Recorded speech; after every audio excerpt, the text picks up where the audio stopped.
It's only the fourth day in the year, in the new year, and we are already faced with yet another horrific school shooting.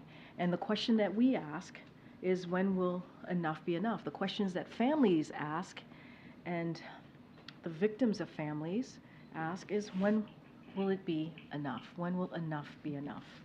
Our students and teachers deserve to know that their schools are safe spaces and to focus on learning, not duck and cover drills. While the President and this administration have taken historic action to reduce gun violence, more must be done to keep our schools and communities safe.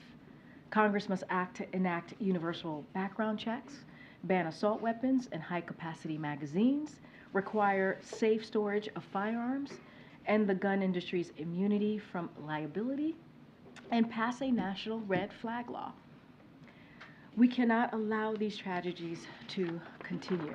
We have to do something. With that, as you can see, the Admiral is back with us in the room to discuss some new information we have today on Russia's pursuit of ballistic missiles to enable its brutal war in Ukraine and answer some questions on that topic. All right, Admiral. Good afternoon, everybody. Over the course of 5 days around the New Year's holiday, Russia launched repeated waves of aerial attacks against Ukraine. These massive bombardments used drones and missiles to strike cities and civilian infrastructure all across the country.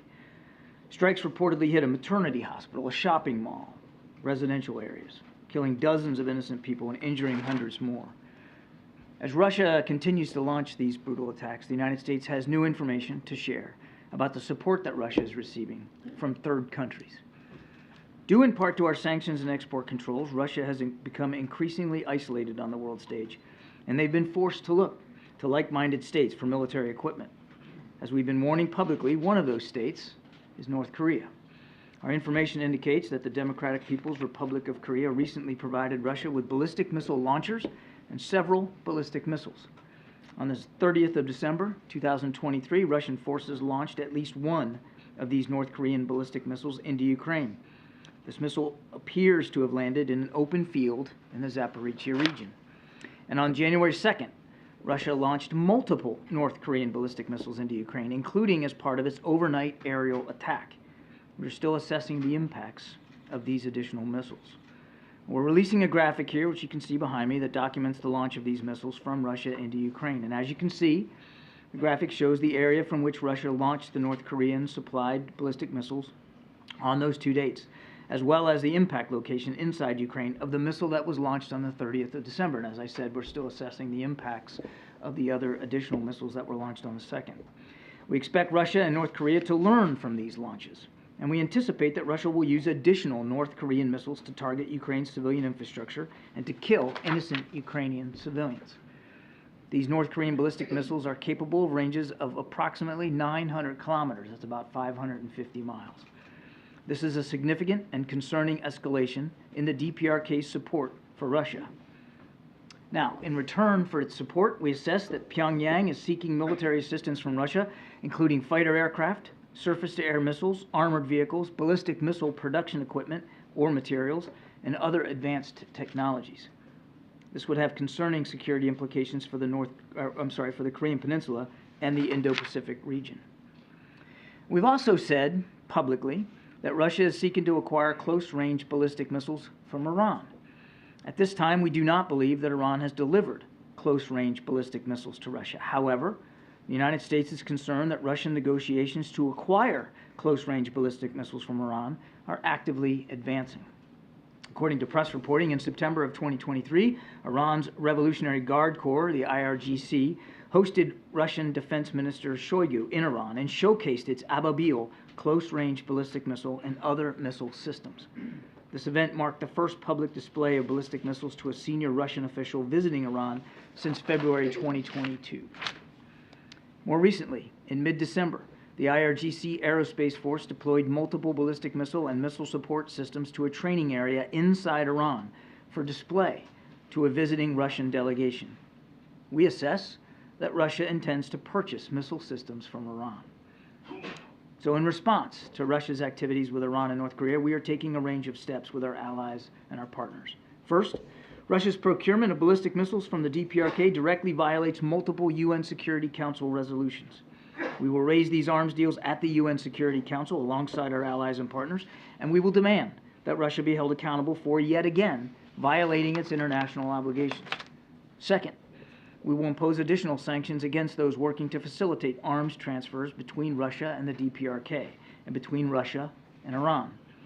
Third, we will continue to release information to the public and expose these arms deals, as we are doing today, because we will not allow countries to aid Russia's war machine in secret. But here's the bottom line.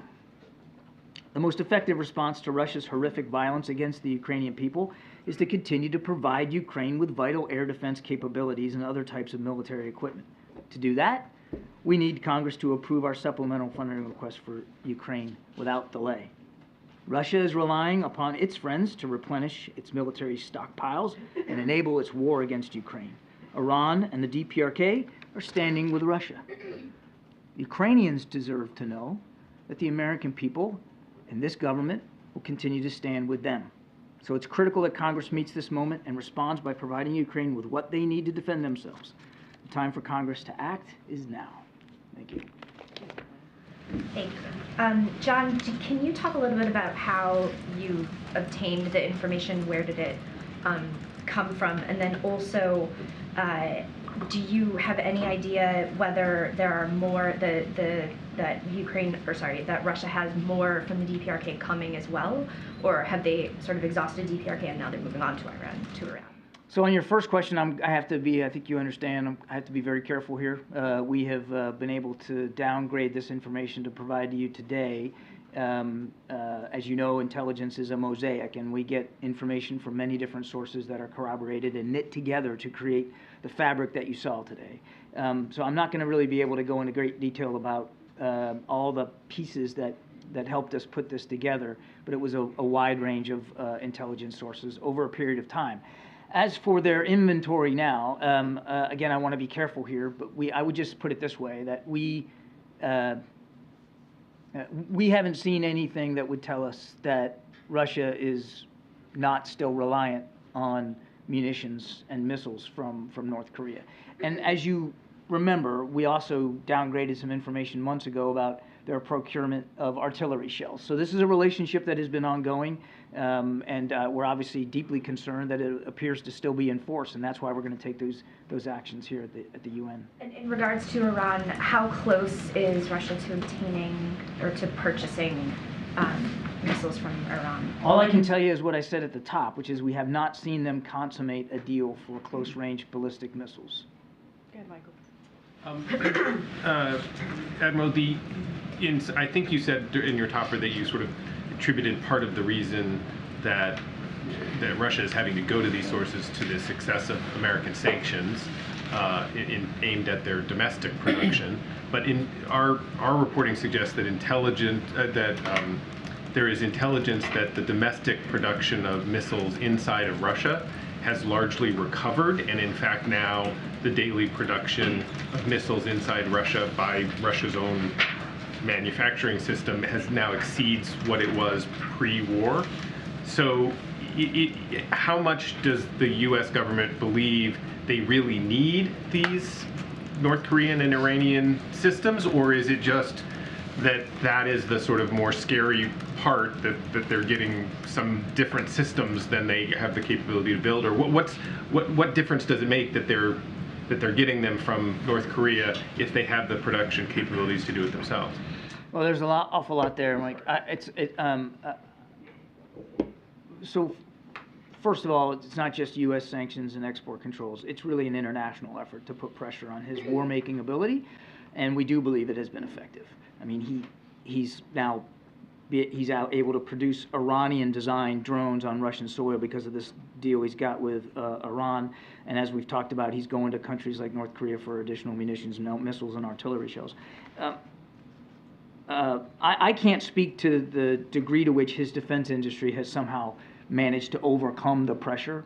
I would argue that we don't believe that it has fully circumvented and been able to thrive under the international economic pressure that that he's under. We still believe that the export controls and the sanctions that we and our partners have put in place have had a detrimental effect on his ability, his defense industrial capacity. That does not mean that he hasn't tried to improve and increase that capacity. He has. We've talked about this many times. I mean, his war-making machine is still capable. And to the last part of your question, it's not. We're not seeing anything that would tell us that these particular capabilities add something he doesn't already have. He already had a pretty sophisticated missile capability before he decided to invade Ukraine, but it certainly is additive to his capability. And as he tries to, again, without getting into a debate about how much he has or hasn't improved his defense industrial base, as he certainly tries to recover from the pressure he's under, these are additive elements to his ability to continue to hit civilian infrastructure. It is, though, of a piece of a larger effort by Mr. Putin to weaponize the winter, to target specific civilian infrastructure and facilities to try to break the back of the Ukrainian people.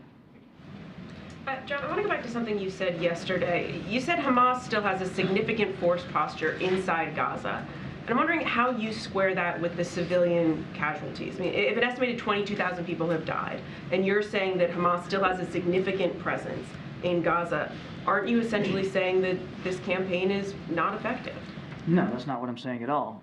First of all, we're not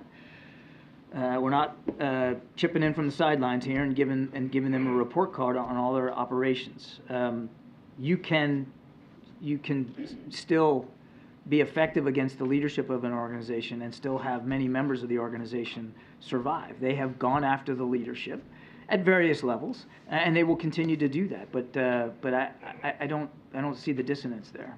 You don't. So you deny that the civilian casualties are disproportionate to achieving their objective of eliminating Hamas? We've been very clear about civilian casualties, Mary. Zero is the right answer. We want to see them do more to reduce the impact on the civilian population and to protect innocent lives. I mean, we don't want to see a single more civilian killed here. I guess when the civilian casualty outweighs the losses to Hamas this significantly, this drastically, if that many people have died and you still have a significant presence inside of Gaza, at what point do you say this strategy isn't working? That would be for the Israelis to speak to. This is their operation, not the United States operation. They would have to make those kinds of decisions. I will tell you that they believe that they still have a viable threat by Hamas, that the Israeli people are still under a threat by Hamas, an organization that has vowed to do October 7th over and over and over again, that doesn't believe that Israel should exist as a nation. And so they're prosecuting against that threat. And we are continuing to talk to them about how they do that, because as Secretary Blinken has said, how they do it matters. And we want to make sure that they're doing it effectively, clearly, against the leadership of Hamas, going after their ability to command, control, and resource themselves, at the same time protecting innocent lives. Thanks, Karine. John, ISIS has claimed responsibility for the attack in Iran. Is that the U.S. conclusion as well? And what is your analysis, or the U.S. analysis then, of ISIS's strength and whether it's increasing?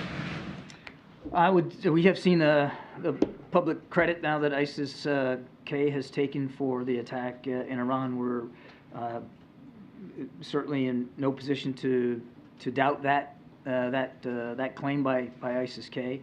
And I'm sorry, the second question was? What your analysis is of Islamic State's strength, given the fact that they were able to carry out that attack. Difficult to make a quantitative or qualitative assessment of their strength based on this event, this one event. I would just say what we said before, which is ISIS-K does remain a viable terrorist threat. Certainly they are largely based out of Afghanistan. That's where they headquarter themselves, and they continue to pose a viable terrorist threat to the people of Afghanistan and obviously to the region. Is this, I guess, a sign that that threat is increasing? Is that level of threat going up? Jeff, I don't think we can make that call right now based on this one attack. It's it would be imprudent to say, well, based on this one thing, that means that they have exponentially improved their capabilities or their resourcing to a certain degree. I just don't think we're at that point. We've long said and maintained that they remain a viable terrorist threat. Thank you, Karine. Thanks, John. Yesterday, you also said once again that you expect Israel to operate within the boundaries of humanitarian law.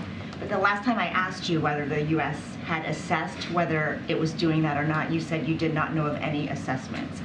Has that changed? And if it hasn't, is it just an honor system that the U.S. will take Israel at its word that it is not breaking any war crimes? I think you're conflating a couple of things. The question I got yesterday was about speculation that the Israelis conducted an airstrike in Lebanon to kill a senior Hamas leader. Accounts that I'm still not able to confirm. And what I said was they have a right and a responsibility to go after Hamas leadership. They've said that they're going to do that. Same kind of tactic that we would and have approached against groups like ISIS and Al-Qaeda, but we expect them to do it in accordance with international law, is what I said, and that was the context with which I said it. It wasn't about civilian casualties. It was about a proposed airstrike, a reported airstrike in southern Lebanon. Now, to the thrust of your question, we continue to talk to our Israeli counterparts about, again, the manner in which they're conducting military operations, with the foremost in mind, the need to protect innocent civilian life. And as I have said before, we have seen them act in ways that demonstrate that they are making an effort. That doesn't mean that more can't be done or more shouldn't be done. We don't want to see a single more innocent civilian life taken. But they have, for instance, they have reduced their reliance on airstrikes. They have, in some cases, conducted operations at smaller unit levels so that they can be a little bit more precise. They have publicized areas where people can go to be safe from combat operations, and they have opened up humanitarian corridors. So they are making an effort. Again, doesn't mean that more can't be done. So I hear what you're saying, and if you continue to say you do a lot of talking to Israel, you do a lot of talking to partners in the region. Have you taken any action to this day to assess whether Israel is following the rules of war or not? I am not aware of any kind of formal assessment being done by the United States government to analyze the compliance with international law by our partner Israel. Why not? And how can you be sure then that the weapons and resources that the U.S. is supplying is under those guidelines? I would just tell you that we have not seen anything that would convince us that we need to take a different approach in terms of trying to help Israel defend itself. Thanks, Admiral. There was a strike in Baghdad today that killed a military commander of a pro-Iranian group. Just wondering if you can confirm whether the United States was responsible for that strike. I think I'm going to refer you to the Department of Defense on that one. But didn't you ask me yesterday about Palestinian taxes? I did not. Somebody did. I'll take an answer. Yeah, but I actually, if you don't mind, I screwed this up. I screwed this up yesterday. So I was asked yesterday about whether we think Israel should agree to the Norwegian plan that would allow taxes that Israel collects for the Palestinians to be transferred to the PA. This is Palestinian money. We've been clear that those revenues should be released to the Palestinian people. I got it wrong yesterday, and I just wanted to correct the record. Thank you, Karine. Just quickly, John, on the strike in Ukraine, is the fact that the North Korean missile landed in an open field indicative of a failure of the missile of some kind? Yeah, I think it's just too soon to know that. We don't have any specific data analysis that tells us it was a failure of the missile. Could have been a targeting issue. Could be a missile malfunction. It might be a result of poor operational factors, whether or not the crew was properly trained how to fire. We just don't know. I mean, thankfully, all it did was put a hole in a field. But I would remind that on the 2nd of January, there were multiple North Korean ballistic missiles fired into Ukraine. And as I said in my opening statement, we're still doing the assessment on the damage that they caused. On the attack, or on the warning to the Houthis from that list of nations, can that be read as anything other than threatening to attack in Yemen? It's a pretty clear statement of how concerned we and our 12 other partners are, particularly, about what the Houthis are doing in the Red Sea. We don't telegraph our punches one way or another, but we take these attacks very, very seriously. The impact that they're having on international commerce and free shipping, and we're going to keep doing what we need to do to protect our interests. Is there anything you can tell us on what the menu is of the list of consequences that could be possible? I'm just not going to get ahead of where we are right now. Again, I think that was a pretty clear statement about our interests and about how seriously we're taking this threat. And as the statement said, the Houthis will be held accountable for the consequences. Thank you, Karine. John, Iran made 2 transactions withdrawing from the previously frozen funds in Oman. What were those transactions for? I don't have the details on that, Jackie. You're going to have to let me get back to you on that. Okay. I let the office know before that I was looking for this question, so I hope to get one today. Sorry. Okay, I'll come back to you with that then. Of course. More broadly, I guess, you know, is the administration at all reconsidering its decisions to finance Iran indirectly by allowing these sanctions waivers to go forward, given the level of proxy attacks that we've seen? The finance, or you mean by Well, it's for from the humanitarian aid, exactly, right? yeah. But we had these 2 transactions I'm talking about, and you know, I'm hoping we can get an answer on what they were for. But the Assistant Treasury Secretary for Terrorist Financing and Financial Crimes was testifying about this to a House subcommittee, and said that any details, you know, about those transactions would have to be provided in a classified setting. You know, why would we need to have that information be behind closed doors when that money is supposed to only be for humanitarian purposes? It should be, you know, transparent, I would think. And I know the administration also sort of quietly reversed its decision to allow, you know, withdrawals from the $6 billion that was freed up for the prisoner swap. But after that decision, the $10 billion, the waiver was extended for the $10 billion. This was the money that was payments for electricity in Iraq. So anyway, given the level of proxy attacks and the availability of these funds, is the U.S. reconsidering these sanctions waivers? With the caveat that I'm going to have to get back to you on whether or not there's actually been some sort of procurement request by the Iranians for the humanitarian assistance. I just don't know the answer to that. So with that as a caveat, I would tell you that, again, none of that money goes to the Iranian regime, and none of it goes to the mullahs. It is if it has been allocated against, it would go to approved vendors that would purchase food, water, medicine, agricultural products, and then ship that directly into Iran for the benefit of the Iranian people. And this really, what your question kind of goes. Given the behavior of the state right now, I mean, we talked briefing with this news about. Our issue is not with the Iranian people, and it's difficult to square anybody having a problem with the Iranian people getting food, water, medicine, and agricultural products so that they can subsist. It's not as if, and this is where I was getting to on the fungibility argument, which is kind of what your question is getting to. It's not as if the mullahs are sitting around thinking, well, how can we make the lives of the Iranian people better? Let's get them more food, water, medicine. They're not making that choice. What they're doing is investing in missile technology and helping Ukraine kill innocent helping Russia kill innocent Ukrainians.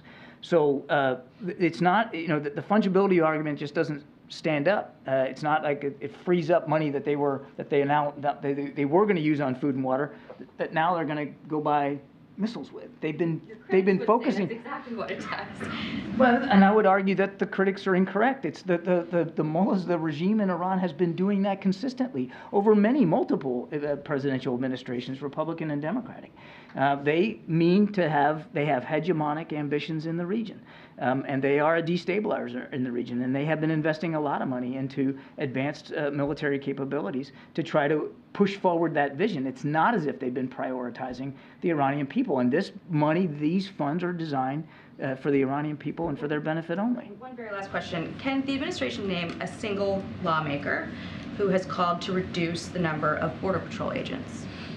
A single lawmaker that has called for I would argue, as I think Karine has talked about this. I mean, in the fact that they voted down proposed legislation that would, at the president's urging, increase the number. So just by dint of the sheer numbers and the votes, the House Republicans have said they don't favor increasing the number of border agents. And you heard Speaker Johnson down at the border yesterday that they're not interested in moving forward on the president's national security supplemental, which had $6 billion in there, much of it designed to get us another 1,300 border agents.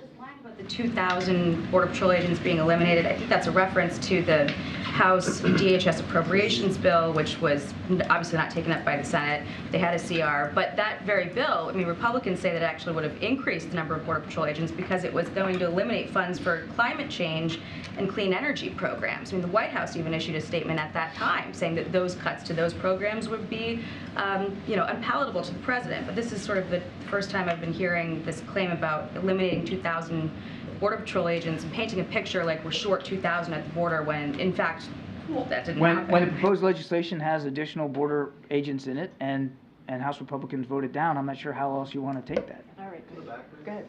Give me 1 second. Go ahead. On Ukraine, what options has the White House or the administration reviewed to get aid to Ukraine if Congress can't deliver on the supplemental request? And as these talks are ongoing, what conversations is the U.S. having with its allies who are also supporting Ukraine? Is it creating any concern on their part if Congress can't deliver on the $60 billion? Without question, our allies and partners are watching what we do here. The U.S. leadership matters. It matters a lot when it comes to being able to support Ukraine. Now, they'll have to make their own decisions. They're sovereign nations, too. As they have over the last 2 years, they will going forward. We obviously want to be able to continue to support Ukraine for ourselves. We certainly want to see our allies and partners be able to do that as well. But only they could speak to the degree to which they're going to be willing going forward based on what we do. But the whole world's watching what we do. You know who else is watching is Vladimir Putin and President Xi in Beijing. They're watching too, whether or not the United States really will prove to be a reliable partner. Now, as your first question, as I said yesterday, we delivered or announced the distribution of the final security assistance package for which we had replenishment money left to provide on the 27th of December. There isn't any more money to do that. Now, I'm not going to get ahead of where we are and speak about hypotheticals or branches that we might try to pursue going forward, but we need this money. The answer to this problem, as I said in my opening statement, is Congress acting on the supplemental request so that we can continue to help Ukraine defend itself. Thank you so much. A quick question on the conflict in the Middle East. Does the administration believe that the blast in Tehran is linked to efforts to widen the Gaza war to the broader Middle East? And I asked the same question about the U.S. strike in Baghdad that we reported today. On the U.S. strike, I'm going to refer you to the Department of Defense. I'm not in a position to speak to that specifically. I haven't seen anything that indicates there's a direct link to what's going on in Gaza and with the attack in Iran on the anniversary of Soleimani's death. I haven't seen anything tangible that would tell me that there's a link there. And then while Ukraine waits for replenishment of its air defense systems, are you worried that Russia could destroy some of its batteries, like the Patriots and then NASAMS and whatever they're called? And how is that a priority to replenish them once you get the funding? We would absolutely prioritize air defense capabilities with additional funding that we expect to get for Ukraine, or we hope to get for Ukraine. Yes, air defense would be top of the list. Thank you. On Iraq, John, how do you balance going after militias who threaten the U.S. presence within the coalitions in Iraq with a diplomatic standoff with the government that considered a partner, since they accuse the U.S. of violating sovereignty after going after the Nujaba movement today in this strike? Again, I can't speak to the specifics of this particular strike. I would just tell you that, first of all, we're grateful for the continued support that we get from the government of Iraq. We are an advise and assist capacity only to help Iraqi security forces continue to go after a still viable ISIS threat in Iraq. And that partnership continues. Unlike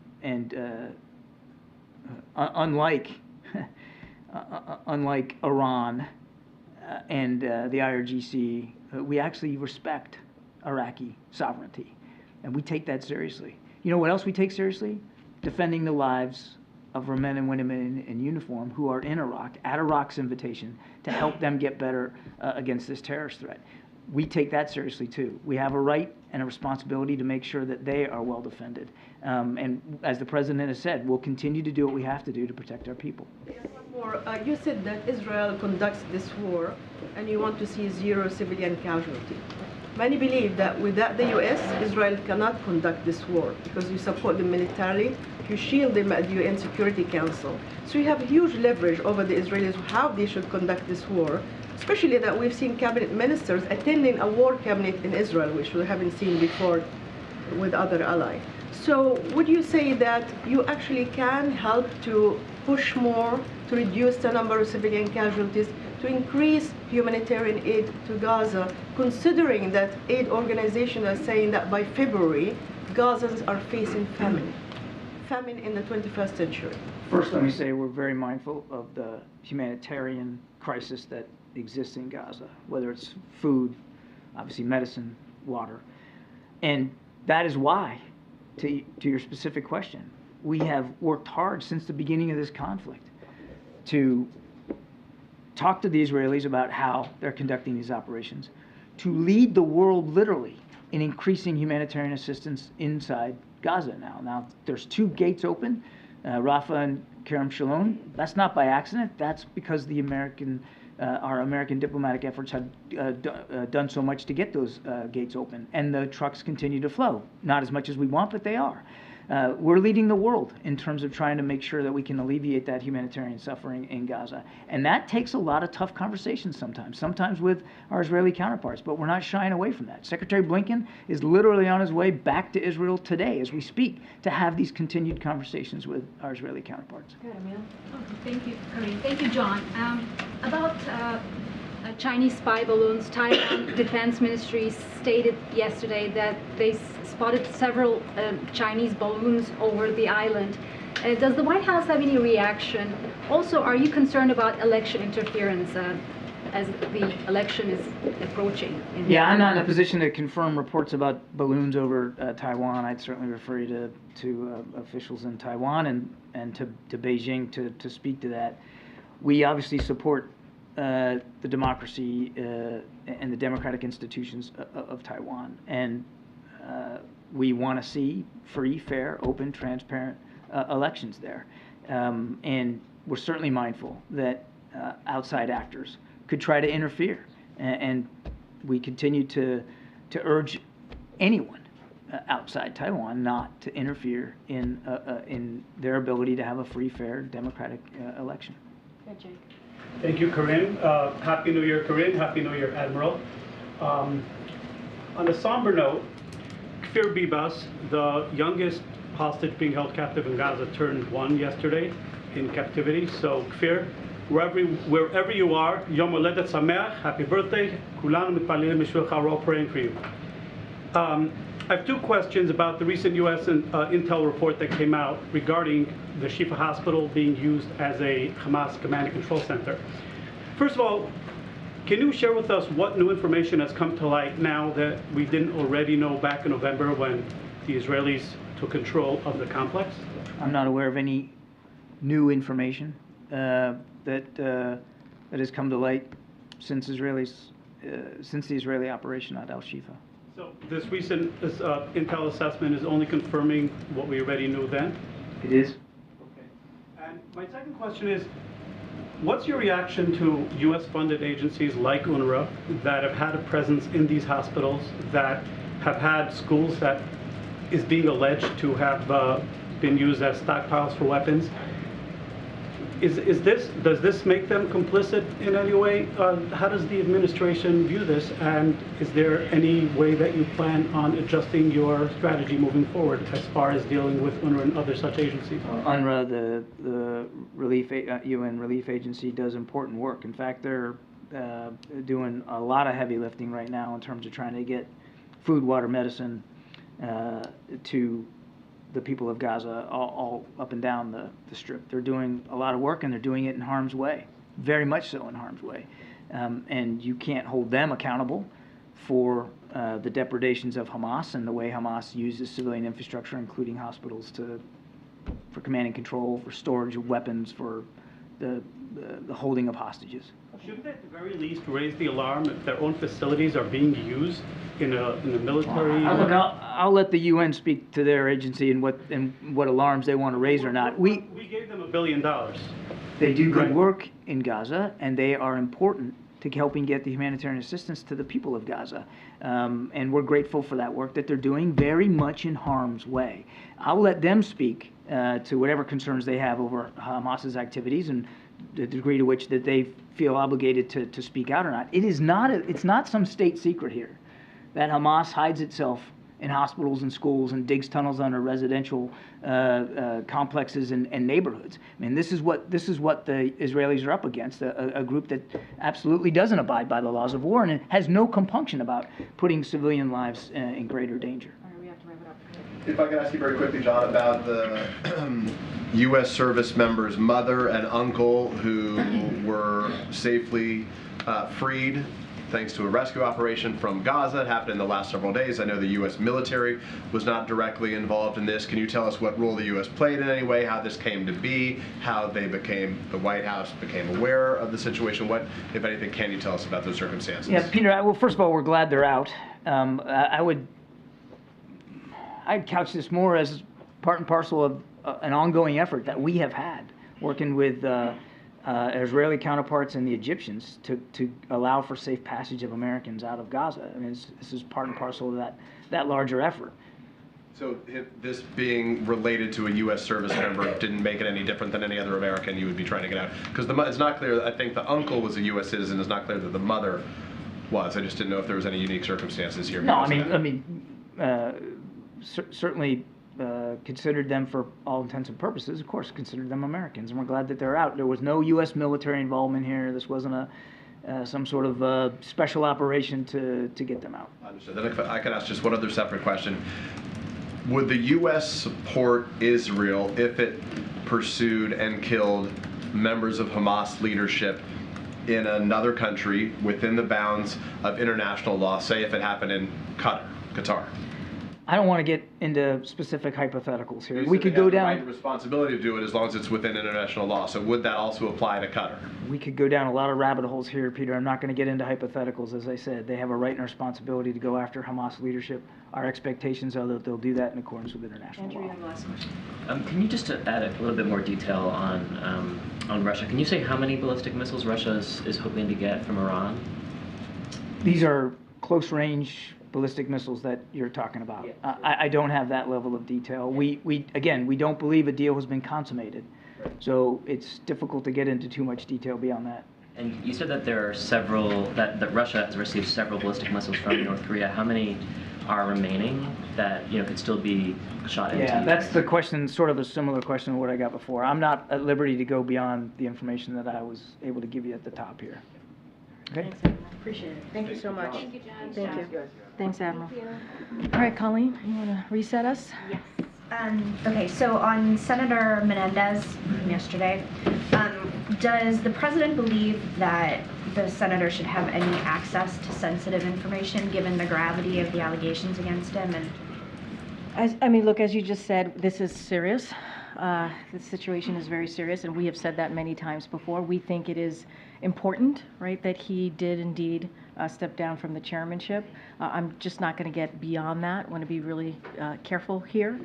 But again, we see this as very serious, and we think that it's the right thing to do that he stepped down from his chair. As the leader of the party, should the president be calling for the senator's resignation? I'm just not going to get beyond what I just said. And what we believe as far as anything else, whether it's resigning or anything else that's related to Senator Menendez and his role and him as a senator, obviously, in Congress, that's something for the Senate leadership to decide. Okay. And then on the school shooting in Iowa, I wondered if you could talk about anything the White House has upcoming on gun safety or gun control, and what more can the White House be doing this year as we're looking at another shooting? Look, and I stated in the top how we're just a couple of days in, right? We're just a couple of days into the new year, and we're talking about another shooting. and that is heart-wrenching and that is heartbreaking. And as I stated at the top, enough is enough. And we're going to continue certainly to call on Congress to act. Obviously, Congress did act in a bipartisan way, passing the first comprehensive piece of anti-gun violence legislation that the president signed. And so we are happy that we got there, and the president obviously has taken more action than any president in his first 2 years, signing more than 24 executive orders to deal with this epidemic that is the #1 killer of our kids. And so, look, we have to keep doing the work. And what I can say is just last month, we hosted the largest ever White House convening of state legislators to discuss actions that they can take to end this epidemic of gun violence. And so we also announced the Safer States initiative to drive additional progress from investments in gun crime prevention and intervention to common sense laws to keep guns out of dangerous hands. And so we're going to keep doing that. And this is, again, this is a president that has taken unprecedented action here. We're always going to look for other ways to deal with this. We've started, obviously created the first anti-gun violence office, which is incredibly important. It's helping communities it's going to help communities like the community in Iowa, but also we also have to implement these more than 24 executive actions that the president signed into law. Okay, JJ. On the child tax credit, would President Biden be open to a tax deal that includes a child tax credit being expanded and renews the expired research tax credits? So obviously the president strongly believes that any bill that is out there in Congress that certainly cuts taxes for big corporations must cut taxes for working people and families with children, right? Especially to reduce child poverty. That's why the American Rescue Plan, the first piece of legislation that this president signed that only had Democrats' votes on it, was so important because it had that child tax credit in it. And what we learned from that is it helped cut child poverty by nearly half. And so obviously this is something that the president supports. And so we'll see. We will see what Congress brings forth. So the part about renewing the expired research tax credits, he also supports that? So that is something that I need to be really mindful and talk to our team here about that. I just don't have anything beyond that, but obviously this is something that is incredibly important to the president. We want to make sure that what bill comes out, if there is a bill that comes out in this legislative session, as it gives tax cuts for big corporations, that it must also give tax cuts for working families. That is something that we have seen from this Congress in the last legislation putting forth those types of bills. And so that's what the president would certainly want to see. Thank you, Karine. On the southern border, in an interview with CBS News, House Speaker Johnson said on his first day in office, President Biden came in and issued executive orders that began this chaos. Did any of the administration's policies contribute to the record number of border crossings? What I can say is this. On his first day in this administration, the president put forth a comprehensive immigration piece of legislation to deal with a broken system. That's what the president did, to deal with a broken system. We were just a couple of weeks away of 3 years ago that legislation that he put forward to Congress to actually deal with an issue, right? And so that's what I can say. The president understands that there's a problem at the border. He put forth on his first day something to deal with that problem. And what we continue to see from Speaker Johnson and Republicans, House Republicans, I know Jackie asked a question about something that I said yesterday in May, and I'll repeat it. I repeat what I said yesterday. In May, House Republicans decided to vote on a bill that would cut 2,000 Border Patrol agents at the border. That's what they did. That's what they did. And they continue to obstruct and get in the way of of the president wanting to move forward with a supplemental that includes border security. They're getting in the way of it. They are. While Senate Republicans and Democrats in a bipartisan way are trying to find a way, a bipartisan agreement to deal with border security, you have House Republicans who left. They left in the middle of December, and I think they come back next week. Maybe they'll get some work done. Instead, they're playing politics. So is that a no? Look, what I can say is what the president has done. I'm not going to speak to data. I have not seen any data that would show this, so certainly I can't speak to that. What I can say is the actions and what the president has done and how seriously he has taken this on his first day. his first day, understanding that this system has been broken for decades. This immigration system has been broken for decades. Under a Republican president, under a Democratic president, it has been broken. And as negotiations continue, are there any red lines for the White House when it comes to negotiating what Republicans are demanding when it comes to policy? Look, I'm going to stay consistent here. I'm not going to negotiate from here, from the podium. I'm going to let folks who are negotiating, the senators, both on the Democratic side and obviously on the Republican side, who are negotiating this. Obviously, we have been involved. They've been talking through the holidays. We really appreciate their efforts here. We think we're headed in the right direction, and so we're gonna. It is best from this podium to not get involved and not inject myself into the conversation, and so we're gonna let them do their job. Thank you. Okay. On House Republicans and getting this supplemental request passed, House Republicans have made clear to this point that they are not interested in signing off on a border deal, anything short of H.R. 2, which they passed. So is there any outreach from the White House to House Republicans to try to get the supplemental across the finish line and get a deal? They went home in December. They literally, but they really literally went home in mid-December. That's what. Is it a miscalculation by the White House to not be in touch with House Republicans who are necessary to get this? We're in regular touch with Senate Republicans who are at the table with us, with other Democrats in the Senate, having a real conversation about a bipartisan agreement. I mean, they're talking for themselves. They basically took action by leaving in mid-December. The Senate side was actually having conversation to deal with an issue. They're playing politics. So I'm going to let them, their actions are speaking for themselves. We're going to have a real conversation where the negotiation is actually happening in good faith with both Democrats and Republicans in the Senate, and that matters. That matters. And so we think it's going in the right direction. We want to continue to have those conversations. It's been happening for some time now. And so we'll let them put something forward, and we'll move from there. Lastly, though, but if House Republicans are slamming White House immigration policies, why is the White House not in touch with those Republicans who, again, would need to approve of a deal to get the critical supplemental request that you've talked about? I'm not saying that we're not going to have, at some point, we're not going to have a conversation with House Republicans. That's not what I'm saying. I'm saying that their actions have proven to everyone where they stand on this. So we're having a productive conversation with Senate Republicans and Democrats to find a bipartisan agreement, because we understand the system is broken. It's been broken for decades, the immigration system, and that is important. Let's not forget, this is a president that has been able to come together with Republicans and put forth many, hundreds of bipartisan agreements, legislation that have been turned into, that he signed into law.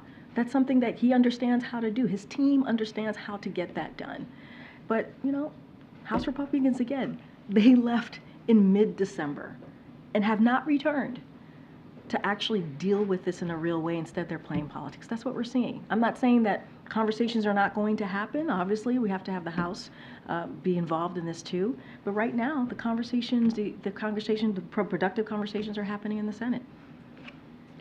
Just based on that last answer, has there been a breakdown in the relationship between the White House and the House? I wouldn't say there's a breakdown of relationship. What I will say is just we're calling out what we're seeing. We're calling out what we're seeing.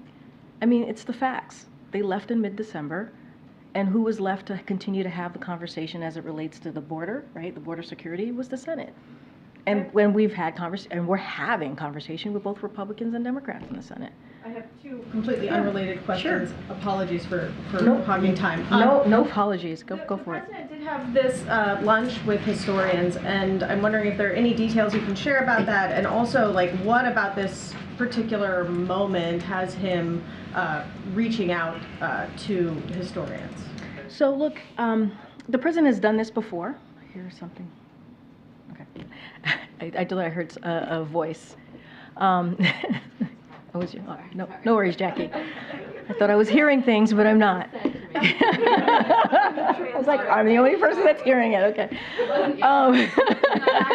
Okay. You and me. Okay. Okay. So look, the president tends to, and he's done this before, he's met with historians before ahead of an important national moment, which we're about to see, certainly as it relates to January 6th.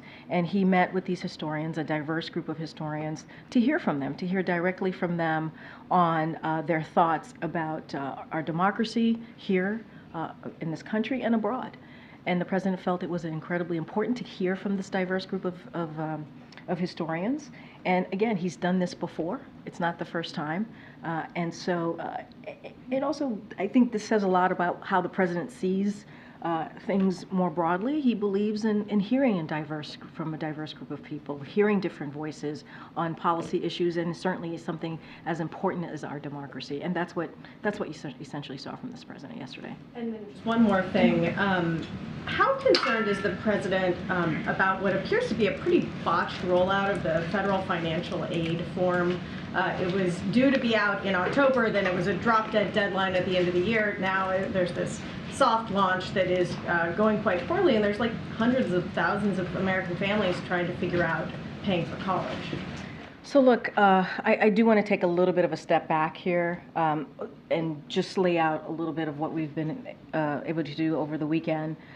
So they, as you stated, they initiated the soft launch, the Department of Education, with the goal of ramping up volume over time to monitor the site performance and create a better experience, obviously, for students and families. And so this is consistent with us trying to put forward best practices. That's what you're seeing here. And just the other night, more than 400,000 applications had been completed, so that's important. The application opened at 8 a.m. on that yesterday, and it will be open for the majority of today, obviously. And so this a better application process will make college more affordable and a reality for more students. That is what this administration fights for every day.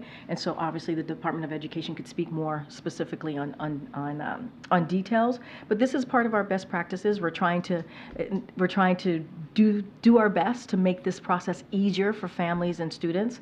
And so look, it's going to take a little bit of time, right? It is, but they've been working through it. The Department of Education's been working through this through the weekend. And so we're seeing some better improvements here, and I think that's important.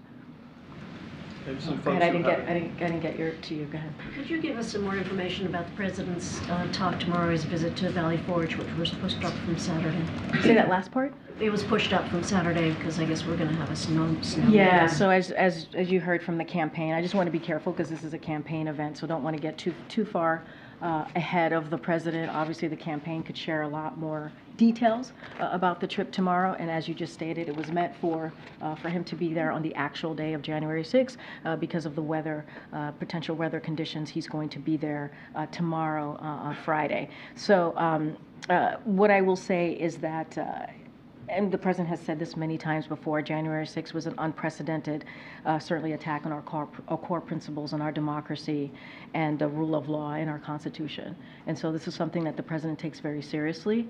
And so, and let's not forget, January 6th cost the lives of police, injured many police officers, and inflicted bodily harm on many people.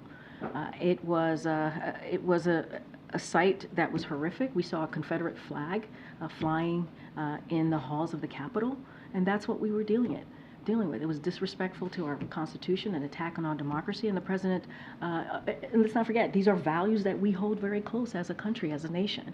And so the president's going to continue to speak about this. He's going to continue to be very vocal about this, and so certainly you'll hear that from the president, but I want to be really careful because it is a campaign political event, so I don't want to get too far into it. Why the choice of Valley Forge as opposed to He'll doing speak more to that tomorrow. I'll let the president speak to that. All right, go ahead, Karine.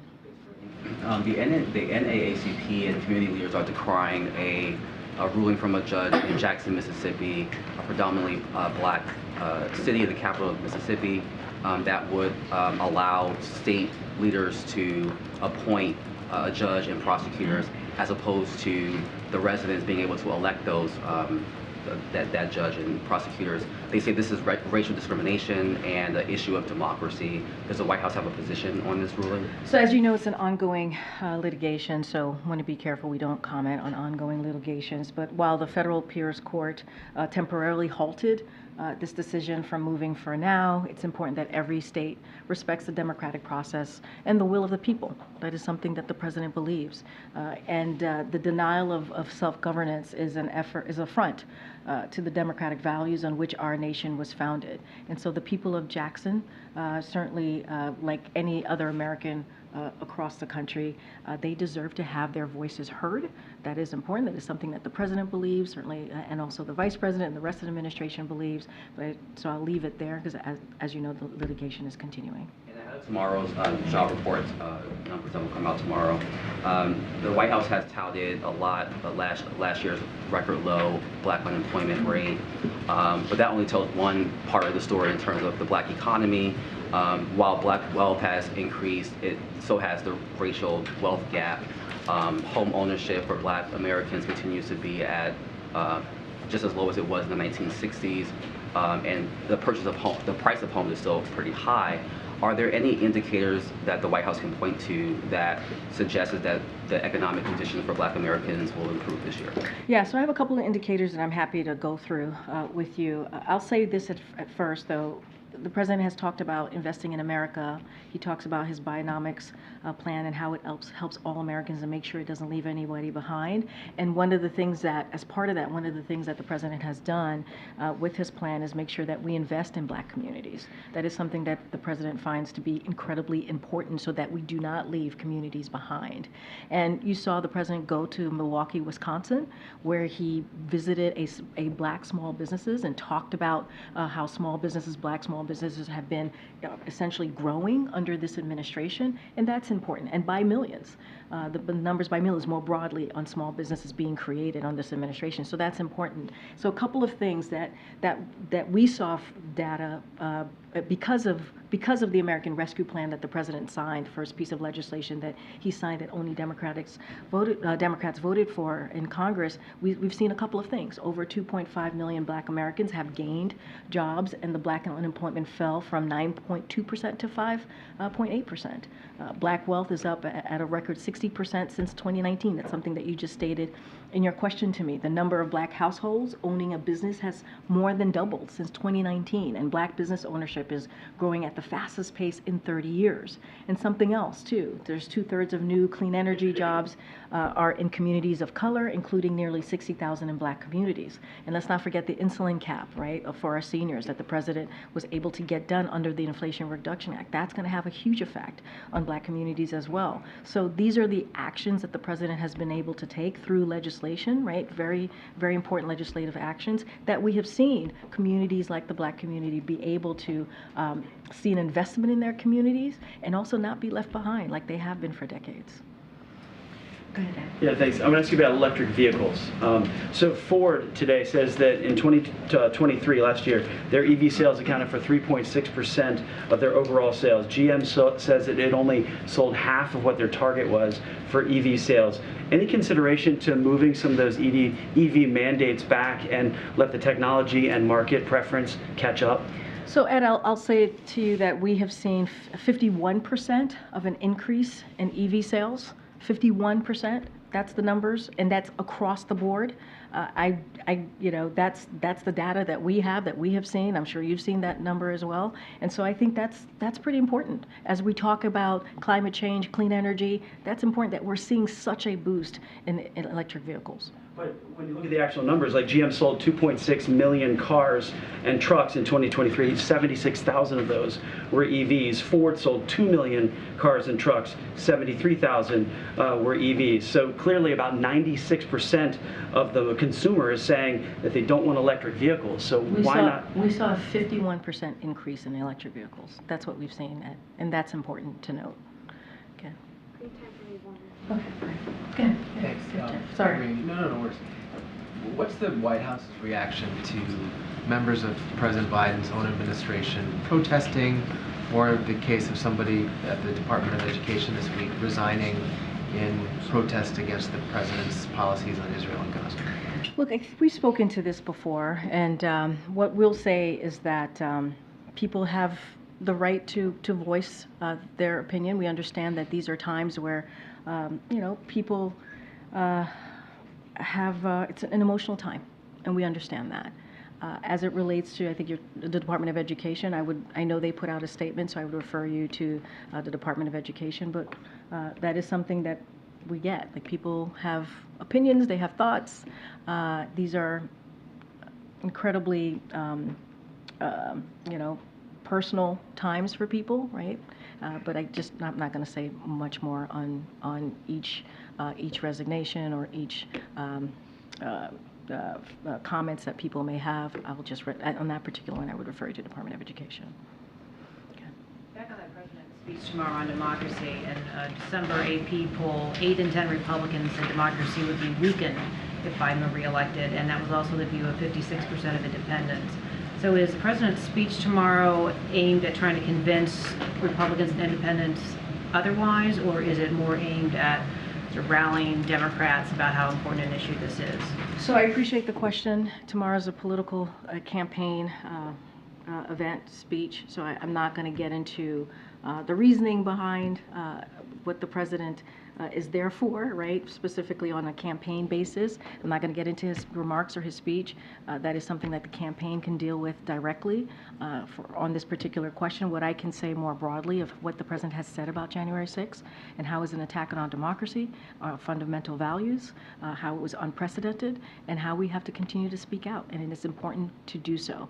I can't speak to your specific question about outreach or the campaign, anything related to the 2024. Go ahead, Karen. Thanks. Some hospitals in at least 8 states have brought back some form of masking now due to rising cases of respiratory viruses, including flu and COVID. Does the White House think more hospitals across the country should be considering that right now? The masking piece, that is, and we've always been very consistent on this. That is something that is localized or